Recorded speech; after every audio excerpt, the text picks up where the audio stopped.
محترم ناظرین، اگر آپ چاہتے ہیں کہ جمعہ کا دن آپ کے لیے صرف ایک عام دن نہ رہے بلکہ آپ کی زندگی کا سب سے بابرکت دن بن جائے، اگر آپ چاہتے ہیں کہ اسی دن آپ کے گناہوں کی تاریکی مٹ جائے اور رحمت کی روشنی آپ کے نامہ اعمال کو روشن کر دے، اگر آپ چاہتے ہیں کہ آپ کے رزق میں وسعت پیدا ہو، آپ کے دل سے بے سکونی ختم ہو، تو پھر آپ کو جمعہ کے دن ان مخصوص اذکار اور دعاؤں کو اپنی زندگی کا حصہ بنانا ہوگا جو نبی کریم صلی اللہ علیہ وآلہ وسلم نے اپنی امت کو سکھائیں، صحابہ کرام رضوان اللہ علیہم اجمعین نے جن پر عمل کیا اور امت کے لیے ایک ایسا روشن راستہ چھوڑا جس پر چل کر انسان اپنی دنیا بھی سنوار سکتا ہے اور اپنی آخرت بھی۔ یہ وہ دعائیں ہیں جو دل کو نرم کرتی ہیں، روح کو سکون دیتی ہیں، قبر کو نور سے بھر دیتی ہیں اور آخرت میں جنت کی امید کو مضبوط کرتی ہیں۔ جب انسان جمعہ کے دن ان دعاؤں کا اہتمام کرتا ہے نا، تو اس کی زندگی میں برکت کے دروازے کھلنے لگتے ہیں، اس کے کاموں میں آسانی پیدا ہوتی ہے، اس کے دل میں ایک ایسی روشنی اترتی ہے جو اسے ہر اندھیرے سے نکال دیتی ہے۔ محترم ناظرین، میری پیاری بہنوں اور میری لاڈلی بیٹیوں، میری بات ذرا غور سے سنیں۔ جمعہ صرف نماز کا دن نہیں بلکہ روح کی صفائی کا دن بھی ہے۔ یہ دن ہمیں یاد دلاتا ہے کہ دنیا کی دوڑ ختم ہو جائے گی، لیکن جو چیز باقی رہے گی وہ اللہ کا ذکر اور نیک اعمال ہے۔ آپ ذرا سوچیں، جب جمعے کے دن آپ مسجد میں جلدی پہنچتے ہیں، وضو کرتے ہیں، خوشبو لگاتے ہیں، سفید کپڑے پہنتے ہیں اور خاموشی سے خطبہ سنتے ہیں، تو آپ کا یہ عمل کس قدر پسندیدہ ہے؟ رب کے نزدیک حدیث میں آتا ہے کہ جو سب سے پہلے مسجد پہنچے اس کا ثواب ایسے ہے جیسے اس نے اللہ کی راہ میں اونٹ قربان کیا ہو، پھر جو اس کے بعد آئے اس کا ثواب گائے کے صدقے کے برابر، پھر بکری کے، پھر مرغی کے اور آخر میں انڈے کے صدقے کے برابر، اور جو خطبے کے وقت بات کرے یہاں تک کہ دوسرے کو کہے چپ رہو، اس کا بھی جمعہ ضائع ہو جاتا ہے۔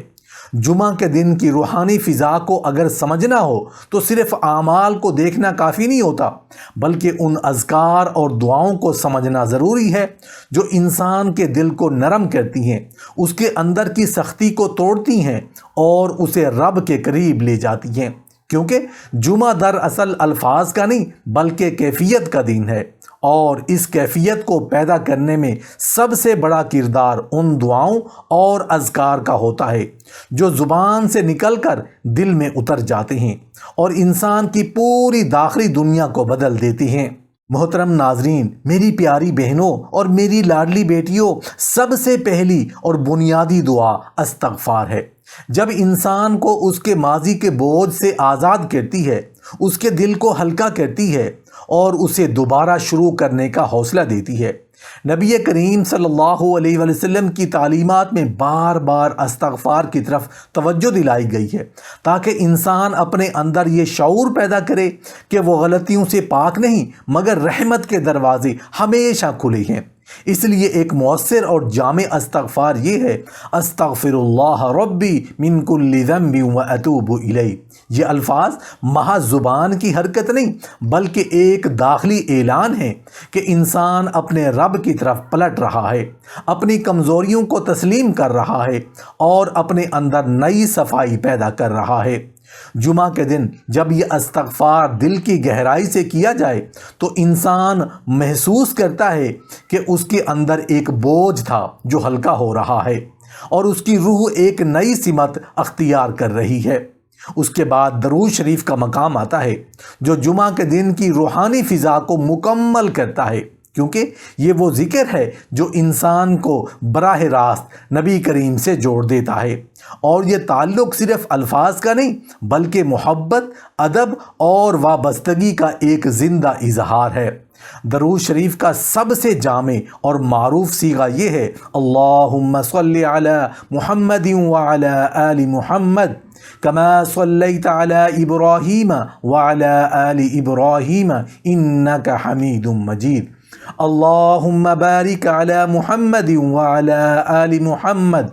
کما بارکت علی ابراہیم وعلی آل ابراہیم انک حمید مجید۔ یہ درود انسان کے دل کو نرم کرتا ہے، اس کے اندر محبت کا نور پیدا کرتا ہے اور اس کے اعمال میں برکت کا دروازہ کھول دیتا ہے۔ اور جمعہ کے دن اس کی کثرت انسان کو ایک ایسی روحانی کیفیت میں داخل کر دیتی ہے جہاں دل کی سختی ختم ہونے لگتی ہے اور زبان خود بخود خیر کی طرف مائل ہو جاتی ہے۔ جمعہ کی دعاؤں میں ایک اور عظیم دعا وہ ہے جو انسان کو اللہ کی معافی کے خاص دروازے کی طرف لے جاتی ہے، خاص طور پر وہ دعا جو لیلۃ القدر کے بھی بیان کی گئی ہے، مگر اس کی روح جمعہ کی رات بھی جڑتی ہے۔ اللہم انک عفو تحب العفو فاعف عنی۔ یہ دعا انسان کے اندر ایک عجیب عاجزی پیدا کرتی ہے، کیونکہ اس میں انسان صرف معافی نہیں مانگتا بلکہ یہ بھی تسلیم کرتا ہے کہ وہ معافی کا محتاج ہے۔ اور جب انسان اس احساس میں داخل ہو جاتا ہے تو اس کے اندر سے غرور ٹوٹنے لگتا ہے اور وہ حقیقی بندگی کے قریب آ جاتا ہے۔ اسی طرح جمعہ کے دن مسجد میں داخل ہونے کی دعا بھی ایک خاص روحانی کیفیت پیدا کرتی ہے، کیونکہ یہ دعا انسان کو اس مقام پر لے جاتی ہے جہاں وہ دنیا سے کٹ کر رب کے گھر میں داخل ہوتا ہے۔ اللہم افتح لی ابواب رحمتک۔ یہ الفاظ دراصل ایک دروازے کی علامت ہیں، رحمت کے دروازے کی، اور جب انسان اس دعا کے ساتھ مسجد میں داخل ہوتا ہے نا تو وہ اپنے دل کو اس یقین کے ساتھ داخل کرتا ہے کہ وہ ایک عام جگہ میں نہیں بلکہ ایک ایسی جگہ میں جا رہا ہے جہاں رحمتیں نازل ہوتی ہیں اور دلوں کو سکون ملتا ہے۔ جمعہ کے دن اذان کے بعد کی ایک عظیم دعا بھی ہے جو انسان کو نبی کریم کی شفاعت کے قریب کرتی ہے۔ اللہم رب هذه الدعوة التامة والصلاة القائمة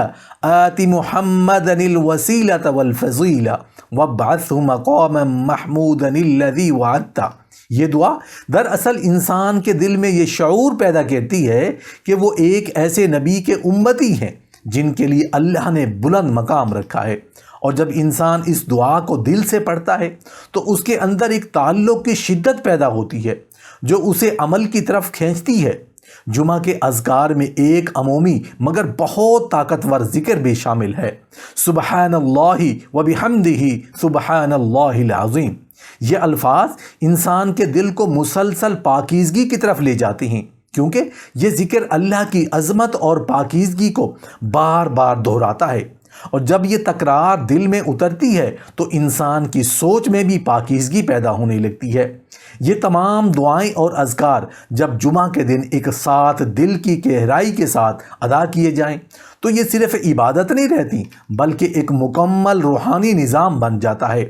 جو انسان کے اندر سے لے کر اس کے باہر تک اثر ڈالتا ہے۔ اور یہی وہ راز ہے جسے سمجھنے کے بعد جمعہ ایک عام دن نہیں رہتا بلکہ انسان کی زندگی کا سب سے اہم روحانی محور بن جاتا ہے۔ محترم ناظرین، میری پیاری بہنوں اور میری لاڈلی بیٹیوں، جمعہ کی حقیقت کو سمجھنے کے لیے ہمیں اس کی ظاہری اعمال سے آگے بڑھ کر اس کے باطنی نظام کو سمجھنا ہوگا، کیونکہ یہ دن صرف عبادت کا مجموعہ نہیں بلکہ ایک مکمل روحانی ترتیب ہے جس میں انسان کو ظاہری صفائی سے لے کر باطنی پاکیزگی تک ایک سفر طے کرنا ہوتا ہے۔ اسی لیے غسل، صفائی، اچھے لباس اور خوشبو جیسے اعمال کو صرف عادت نہیں بلکہ ایک علامتی تیاری قرار دیا گیا ہے تاکہ انسان جسمانی طور پر بھی اور ذہنی طور پر بھی اس خاص وقت کے لیے تیار ہو جائے جب آسمان کی رحمتیں زمین کی طرف متوجہ ہوتی ہیں۔ اس پورے نظام کے اندر سورہ الدخان کی تلاوت کو جو مقام دیا گیا ہے وہ صرف ثواب کی خبر نہیں بلکہ ایک گہرا اشارہ ہے کہ انسان کے اندر جو دھند یعنی الجھن، غفلت اور روحانی کمزوری پیدا ہو جاتی ہے وہ اس کلام کے ذریعے صاف کی جا سکتی ہے، کیونکہ دخان خود اس کیفیت کی علامت ہے جس میں حقیقتیں چھپ جاتی ہیں اور انسان اپنے اصل مقصد سے دور ہو جاتا ہے۔ اور جب بندہ اس کلام کی طرف رجوع کرتا ہے تو وہ دراصل اپنے اندر کے بادل ہٹانے کی کوشش کرتا ہے۔ اس لیے مغفرت کا ذکر صرف معافی نہیں بلکہ ایک نئی سمت میں داخل ہونے کا اعلان ہے، اور فرشتوں کے استغفار کا تصور یہ بتاتا ہے کہ انسان جب اس عمل کے ساتھ جڑتا ہے نا تو وہ تنہا نہیں رہتا، بلکہ ایک پورا نظام رحمت اس کے گرد فعال ہو جاتا ہے، جو اس کے ماضی کے بوجھ کو اس کے مستقبل سے الگ کر دیتا ہے۔ اسی طرح سورہ یاسین کو جمعہ کے دن کے ساتھ جوڑنا بھی ایک گہری حکمت رکھتا ہے، کیونکہ یہ صورت انسان کو اس کے وجود کے بنیادی سوالات کے سامنے لا کھڑا کرتی ہے، اور جب انسان ان سوالات سے ٹکراتا ہے تو اس کی سوچ کا زاویہ بدلنا شروع ہو جاتا ہے۔ وہ زندگی کو صرف کھانے، کمانے اور گزارنے کا نام نہیں سمجھتا، بلکہ اسے ایک سفر سمجھنے لگتا ہے جس کا ایک آغاز ہے اور ایک انجام ہے، اور یہی شعور انسان کے اندر وہ تبدیلی پیدا کرتا ہے جسے روحانی تبدیلی کہا جاتا ہے۔ اس لیے مغفرت کا مطلب صرف گناہوں کا مٹ جانا نہیں، بلکہ سوچ کا بدل جانا بھی ہے، کیونکہ جب سوچ بدلتی ہے تو عمل خود بخود نئی سمت اختیار کر لیتا ہے۔ استغفار کا عمل جو جمعہ کی صبح کے ساتھ خاص طور پر بیان کیا گیا ہے وہ بظاہر چند الفاظ ہیں، مگر حقیقت میں یہ انسان کے اندر ایک ایسا دروازہ ہے جس سے وہ اپنے ماضی کے بوجھ سے آزاد ہونا شروع کرتا ہے۔ جب انسان بار بار اپنے رب کی طرف رجوع کرتا ہے تو وہ اپنی غلطیوں کو اپنی پہچان سے الگ کرتا ہے اور اپنے اندر یہ یقین پیدا کرتا ہے کہ وہ دوبارہ شروع کر سکتا ہے، اور یہی احساس انسان کو ٹوٹنے سے بچاتا ہے۔ اسی لیے کہا گیا ہے کہ اگر گناہ سمندر کے برابر بھی ہوں تو استغفار ان سب کو دھو سکتا ہے۔ یہ کوئی مبالغہ نہیں، بلکہ اس بات کی طرف اشارہ ہے کہ اللہ کی رحمت انسانی اندازے سے کہیں زیادہ وسیع ہے۔ جمعہ کا اصل جوہر یہ ہے کہ انسان ایک دن کے اندر اپنی پوری ہفتہ وار کیفیت کو بدل دے، اپنی سوچ کو صاف کرے، اپنے دل کو ہلکا کرے، اپنی سمت کو درست کرے، کیونکہ اگر یہ تبدیلی نہ آئے تو پھر اعمال صرف حرکت بن کر رہ جاتے ہیں، لیکن جب اندر کی کیفیت بدل جائے تو وہی اعمال عبادت بن جاتے ہیں۔ اور یہی وہ نقطہ ہے جہاں جمعہ انسان کو ایک نئی زندگی دینے کی صلاحیت رکھتا ہے۔ محترم ناظرین، میری پیاری بہنوں اور میری لاڈلی بیٹیوں، جمعہ کے دن کی روحانی حقیقت کو سمجھنے کے بعد اب جب انسان اس کے اندر مزید گہرائی میں اترتا ہے نا تو اسے سورہ کہف کی وہ روشنی نظر آتی ہے جو صرف الفاظ کی تلاوت نہیں بلکہ ایک پورا نورانی نظام ہے، جو انسان کی سوچ، اس کے فیصلوں اور اس کی اندرونی سمت کو روشن کرتا ہے۔ یہ وہ صورت ہے جس کے بارے میں نبی کریم نے جمعہ کے ساتھ خاص نسبت بیان فرمائی، تاکہ انسان ہر ہفتے کم از کم ایک بار اپنے اندر کی تاریکیوں کو روشنی میں بدلنے کا موقع حاصل کرے۔ اور یہی وہ نقطہ ہے جہاں جمعہ محض عبادت کا دن نہیں رہتا بلکہ ایک داخلی تجدید کا نظام بن جاتا ہے، کیونکہ سورہ کہف کا نور دراصل اس شعور کی علامت ہے جو انسان کو فتنوں، غلط فیصلوں اور دنیا کی دھوکہ دہی سے محفوظ رکھتا ہے۔ جب انسان اس صورت کی طرف متوجہ ہوتا ہے تو وہ صرف تلاوت نہیں کر رہا ہوتا بلکہ اپنے اندر ایک ایسا فکری ڈھانچہ بنا رہا ہوتا ہے جو اسے دنیا کی ظاہری چمک سے متاثر ہونے سے بچاتا ہے۔ یہی وجہ ہے کہ روایت میں اس نور کا ذکر کیا گیا ہے جو آسمان و زمین کے درمیان پھیل جاتا ہے۔ یہ نور صرف ایک علامتی روشنی نہیں بلکہ اس کیفیت کا نام ہے جو انسان کے اندر بصیرت پیدا کرتی ہے، جس کے ذریعے وہ صحیح اور غلط کے درمیان فرق کو زیادہ واضح طور پر محسوس کرنے لگتا ہے۔ اور جب یہ بصیرت پیدا ہو جائے تو انسان کے فیصلے خود بخود درست سمت میں جانے لگتے ہیں۔ اسی طرح درود شریف کا معاملہ جمعہ کے دن ایک الگ ہی روحانی جہت رکھتا ہے، کیونکہ یہ وہ واحد عمل ہے جس میں انسان براہ راست نبی کریم صلی اللہ علیہ وآلہ وسلم کے ساتھ اپنا تعلق مضبوط کرتا ہے۔ اور جب انسان درود بھیجتا ہے تو وہ دراصل اپنے دل کو محبت، ادب اور تعلق کے ایسے دائرے میں داخل کرتا ہے جہاں اس کی انا کمزور اور اس کا ایمان مضبوط ہوتا ہے۔ اسی لیے فرمایا گیا کہ جو شخص کثرت سے درود بھیجتا ہے قیامت کے دن اسے شفاعت نصیب ہوگی، اور یہ شفاعت صرف ایک انعام نہیں بلکہ اس تعلق کی علامت ہے جو انسان نے دنیا میں قائم کیا تھا۔ جمعہ کے دن درود شریف کی کثرت انسان کے اندر ایک خاص قسم کا سکون پیدا کرتی ہے، کیونکہ یہ عمل دل کو سختی سے نکال کر نرمی کی طرف لے جاتا ہے، اور جب دل نرم ہو جائے تو انسان کی سوچ بھی نرم ہو جاتی ہے، اس کی زبان بھی نرم ہو جاتی ہے، اس کے اعمال بھی بہتر ہو جاتے ہیں۔ یہی وجہ ہے کہ درود شریف کو صرف ایک ذکر نہیں بلکہ ایک مکمل تربیتی نظام کہا جا سکتا ہے،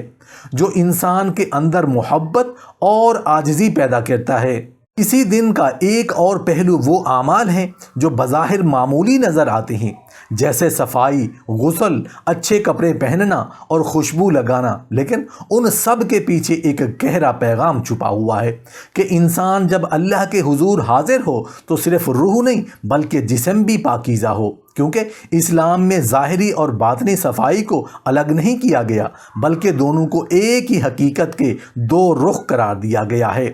اور جب انسان ان اعمال کو نیت کے ساتھ کرتا ہے تو وہ عام عادت نہیں رہتے بلکہ عبادت کا حصہ بن جاتے ہیں۔ اسی طرح صلاۃ التسبیح کا ذکر بھی جمعہ کے نظام میں ایک خاص مقام رکھتا ہے، کیونکہ یہ نماز انسان کو اس مقام پر لے جاتی ہے جہاں وہ اپنی کمزوریوں کو تسلیم کرتا ہے، اپنے رب کی بڑائی کا اعتراف کرتا ہے، اور یہی اعتراف انسان کے اندر عاجزی پیدا کرتا ہے، جو روحانی ترقی کی بنیاد ہے، کیونکہ جب تک انسان اپنے آپ کو بڑا سمجھتا ہے وہ آگے نہیں بڑھ سکتا، لیکن جب وہ اپنی حقیقت کو پہچان لیتا ہے تو اس کے لیے ترقی کے دروازے کھل جاتے ہیں۔ جمعہ کے یہ تمام اعمال دراصل ایک ہی حقیقت کی طرف اشارہ کرتی ہیں کہ انسان کو ہر ہفتے اپنے اندر ایک نئی شروعات کرنی چاہیے، اپنی غلطیوں کے پیچھے چھوڑنا چاہیے اور اپنے مستقبل کو بہتر بنانے کی کوشش کرنی چاہیے، کیونکہ اگر انسان ہر جمعہ کو صرف رسم کے طور پر گزارے تو وہ دن اپنی اصل روح کھو دیتا ہے، لیکن اگر وہ اس دن کو شعور کے ساتھ گزارے تو یہی دن اس کی پوری زندگی کو بدل سکتا ہے۔ محترم ناظرین، میری پیاری بہنوں اور میری لاڈلی بیٹیوں، جمعہ کی اصل حقیقت وہاں کھلتی ہے جہاں انسان عبادت کو رسم نہیں بلکہ ایک اندرونی انقلاب سمجھنا شروع کرتا ہے، اور جب یہ شعور پیدا ہو جائے تو پھر ہر عمل صرف عمل نہیں رہتا بلکہ ایک کیفیت بن جاتا ہے جو انسان کے اندر موجود بکھرے ہوئے حصوں کو ایک مرکز کر جمع کر دیتا ہے۔ اسی لیے اس دن کو یوم الجمعہ کہا گیا، یعنی وہ دن جس میں انسان کا منتشر وجود ایک سمت میں آتا ہے، مگر افسوس یہ ہے کہ ہم اس دن کے اندر موجود اس اندرونی طوفان کو محسوس ہی نہیں کرتے جس کے ذریعے اللہ تعالیٰ انسان کی پوری ہفتہ وار زندگی کو دوبارہ ترتیب دینا چاہتا ہے۔ اسی ترتیب کے مرکز میں سورہ الدخان ایک ایسا کلام ہے جو انسان کے اندر موجود دھند کو چیر کر اس کے شعور کو صاف کرتا ہے۔ یہی دخان صرف ایک لفظ نہیں بلکہ ایک کیفیت ہے، وہ کیفیت جس میں انسان اپنی اصل حقیقت سے دور ہو جاتا ہے، جب خواہشات عقل پر غالب آ جاتی ہیں، جب دنیا کی چمک دل کی بینائی کو کمزور کر دیتی ہے، جب انسان فیصلہ تو کرتا ہے مگر بصیرت کے بغیر۔ اور یہی وہ مقام ہے جہاں یہ صورت ایک روحانی جھٹکے کی طرح انسان کے اندر داخل ہوتی ہے، گویا اسے بتایا جا رہا ہو کہ تمہارا اندر دھوئیں میں لپٹا ہوا ہے اور اس دھوئیں کو صاف کیے بغیر روشنی داخل نہیں ہو سکتی۔ جب جمعہ کی رات سورہ الدخان کی طرف رجوع کیا جاتا ہے تو یہ عمل صرف تلاوت نہیں رہتا بلکہ ایک داخلی تطہیر بن جاتا ہے، ایک ایسی صفائی جو انسان کے ماضی کو اس کے حال سے الگ کر دیتی ہے، اس کی غلطیوں کو اس کی شناخت سے کاٹ دیتی ہے اور اس کے دل میں یہ یقین پیدا کر دیتی ہے کہ وہ دوبارہ شروع کر سکتا ہے۔ اور یہی یقین مغفرت کی اصل روح ہے، کیونکہ مغفرت صرف یہ نہیں کہ گناہ معاف ہو جائیں بلکہ یہ ہے کہ انسان کا رخ بدل جائے، اس کا اندرونی نظام نئی سمت اختیار کر لے اور اس کے اندر ایک نیا انسان پیدا ہو جائے۔ اسی لیے فرشتوں کے استغفار کا ذکر کیا جاتا ہے، کیونکہ یہ انسان کو اس بات کا احساس دلاتا ہے کہ جب وہ اس کلام سے جڑتا ہے تو وہ اکیلا نہیں رہتا بلکہ ایک پورا نظام رحمت اس کے ساتھ چل پڑتا ہے جو اس کے بوجھ کو ہلکا کرتا جاتا ہے۔ اسی طرح سورہ یاسین کا تعلق جمعہ کے ساتھ محض ایک روایت نہیں بلکہ ایک فکری انقلاب ہے۔ کیونکہ یہ صورت انسان کو اس کے وجود کے بنیادی سوالات کے سامنے لا کھڑا کرتی ہے، اور جب انسان ان سوالات سے ٹکراتا ہے تو اس کے اندر ایک خاموش مگر طاقتور تبدیلی شروع ہو جاتی ہے، وہ تبدیلی جو اسے دنیا کے آخری حقیقت سمجھنے سے روک دیتی ہے اور اسے یہ احساس دیتی ہے کہ یہ زندگی ایک سفر ہے، ایک عبور ہے، ایک مرحلہ ہے۔ اور جب یہ شعور پیدا ہو جائے تو انسان کے فیصلے بدل جاتے ہیں، اس کی ترجیحات بدل جاتی ہیں، اس کی وابستگیاں بدل جاتی ہیں، اور وہ آہستہ آہستہ ایک نئے شعور کی طرف بڑھنے لگتا ہے۔ اور یہی تبدیلی اصل میں مغفرت ہے، کیونکہ مغفرت صرف ماضی کا مٹ جانا نہیں بلکہ مستقبل کا بدل جانا ہے۔ جمعہ کے نظام میں استغفار وہ مرکز ہے جہاں انسان اپنی ٹوٹی ہوئی روح کو دوبارہ جوڑتا ہے، کیونکہ استغفار صرف زبان کا عمل نہیں بلکہ ایک داخلی اعلان ہے کہ میں اپنی غلطیوں سے اوپر اٹھنا چاہتا ہوں، میں اپنے ماضی کو اپنی آخری شناخت نہیں بننے دینا چاہتا۔ اور جب انسان یہ اعلان کرتا ہے تو اس کے اندر ایک ایسا دروازہ کھلتا ہے جہاں سے امید، سکون اور روشنی داخل ہونے لگتی ہے۔ محترم ناظرین، میری پیاری بہنوں اور میری لاڈلی بیٹیوں، جب سورہ الدخان، سورہ یاسین اور استغفار کو ایک ساتھ دیکھا جائے تو یہ تینوں مل کر ایک مکمل روحانی نظام بناتے ہیں۔ سورہ الدخان انسان کے اندر کی دھند کو صاف کرتی ہے، سورہ یاسین اس کے شعور کو بیدار کرتی ہے، اور استغفار اس کے دل کو نرم کر کے اسے دوبارہ آغاز کرنے کا حوصلہ دیتا ہے۔ اور جب یہ تینوں عناصر جمعہ کے ساتھ جڑ جاتے ہیں نا تو انسان کی ہفتہ وار زندگی ایک مسلسل تجدید کے عمل میں داخل ہو جاتی ہے۔ جمعہ کا اصل پیغام یہی ہے کہ انسان ہر ہفتے اپنے آپ کو دوبارہ پیدا کرے، اپنے اندر کے بوجھ کو ہلکا کرے، اپنے سوچ کو صاف کرے، اپنی سمت کو درست کرے اور اپنے رب کے ساتھ تعلق کو اس حد تک مضبوط کرے کہ اس کی زندگی کا ہر اگلا دن اس کے پچھلے دن سے بہتر ہو۔ کیونکہ اگر یہ تبدیلی پیدا نہ ہو تو پھر جمعہ صرف ایک تاریخ بن کر رہ جاتا ہے، مگر اگر یہ تبدیلی پیدا ہو جائے تو یہی دن انسان کی پوری زندگی کا رخ موڑ سکتا ہے۔